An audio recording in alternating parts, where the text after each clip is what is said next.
दाने दाने पे लिखा है खाने वाले का नाम। किसी नगर में सागर दत्त नाम का एक व्यापारी रहता था।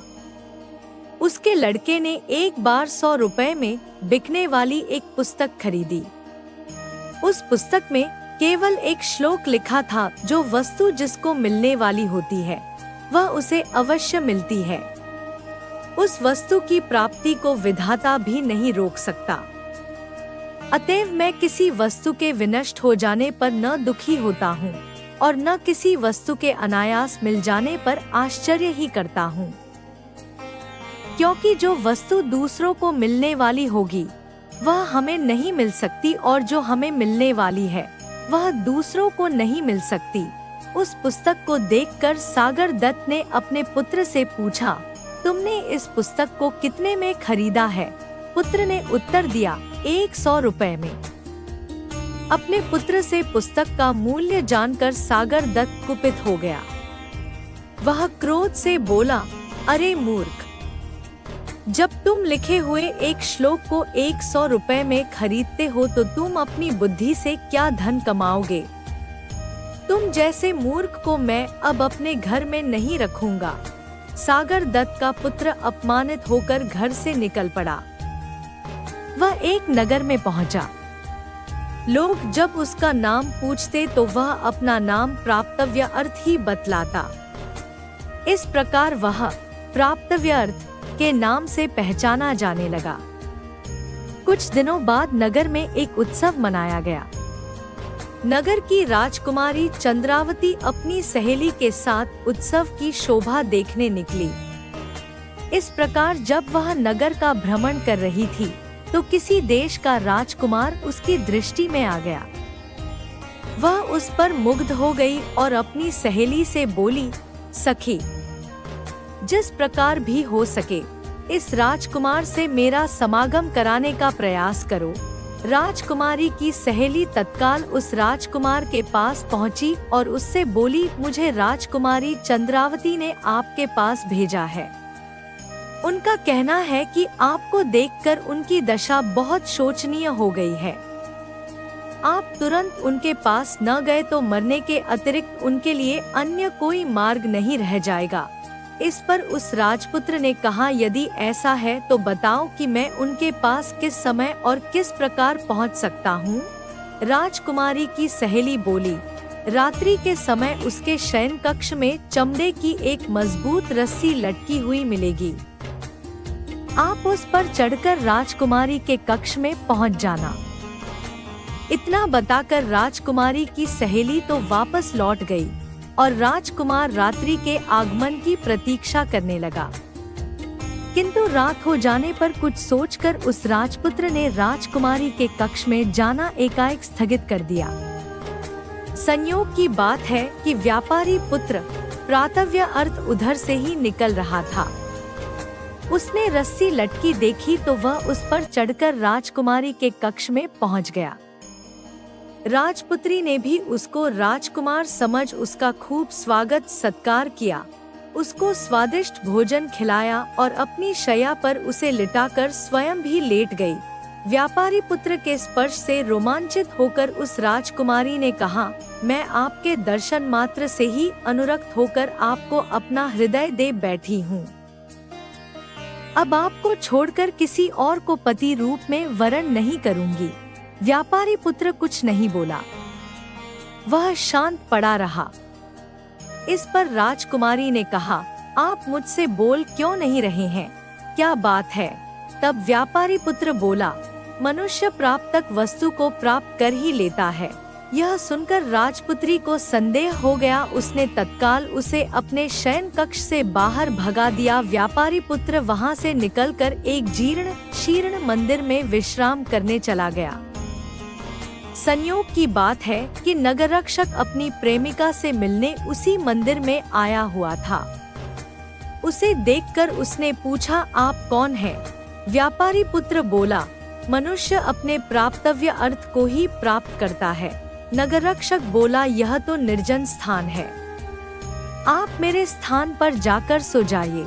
व्यापारी पुत्र ने उसकी बात को स्वीकार तो कर लिया, किंतु अर्धनिद्रित होने के कारण भूल से वह उस स्थान पर न जाकर किसी अन्य स्थान पर जा पहुंचा। उस नगररक्षक की कन्या विन्यवती भी किसी पुरुष के प्रेम में फंसी हुई थी। उसने उस स्थान पर आने का अपने प्रेमी को संकेत दिया हुआ था, जहाँ की प्रातव्य अर्थ पहुँच गया था। विन्यवती वहाँ सोई हुई थी। उसको आते देखकर विन्यवती ने यही समझा कि उसका प्रेमी आ गया है। वह प्रसन्न होकर उसका स्वागत सत्कार करने लगी। जब वह व्यापारी पुत्र के साथ अपनी शैया पर सोई तो उसने पूछा, क्या बात है, आप अब भी मुझसे निश्चिंत होकर बातचीत नहीं कर रहे हैं?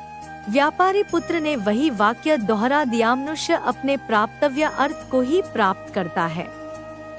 विन्यवती समझ गई कि बिना विचारे करने का उसको यह फल मिल रहा है। उसने तुरंत उस व्यापारी पुत्र को घर से बाहर जाने का रास्ता दिखा दिया। व्यापारी पुत्र एक बार फिर सड़क पर आ गया। तभी उसे सामने से आती एक बारात दिखाई दी। वरकीर्ति नामक वर बड़ी धूमधाम से अपनी बारात लेकर जा रहा था। वह भी उस बारात में शामिल होकर उनके साथ साथ चलने लगा। बारात अपने स्थान पर पहुंची।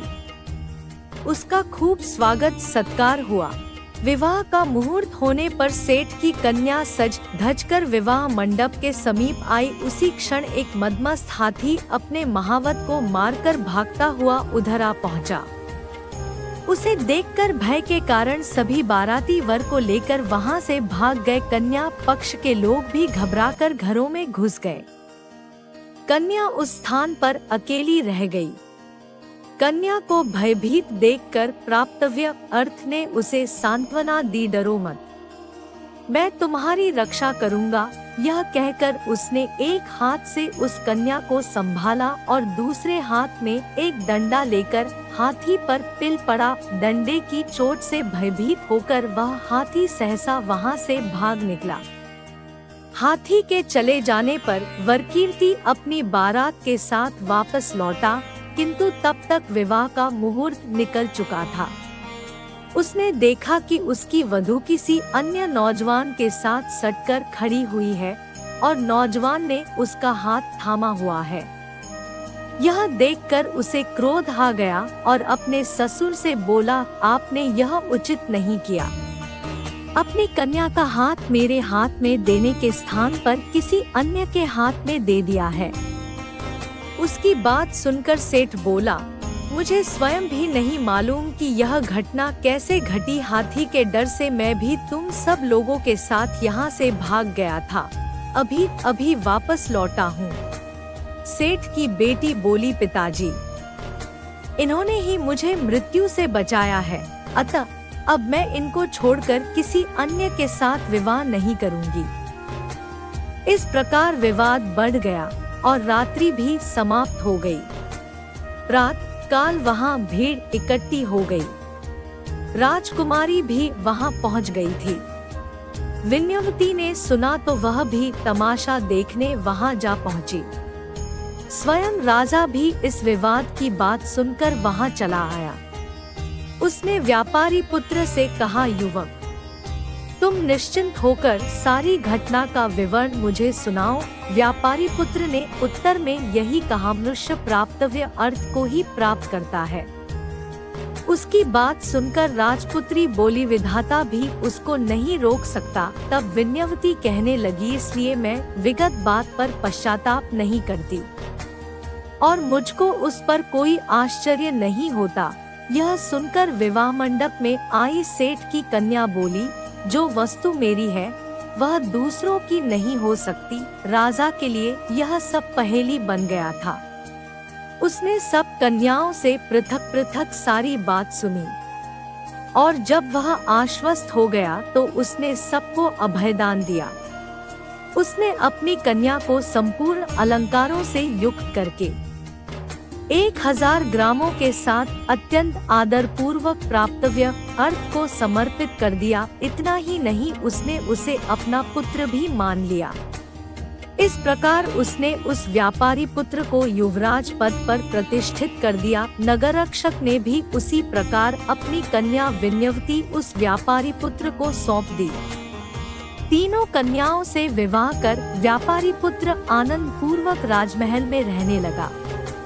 बाद में उसने अपने समस्त परिवार को भी वहां बुला लिया। सीख दाने दाने पर लिखा है खाने वाले का नाम। यह कथा समाप्त कर हिरण्यक ने कहा, इसलिए मैं कहता हूँ कि मनुष्य अपने प्रातव्य अर्थ को ही प्राप्त करता है।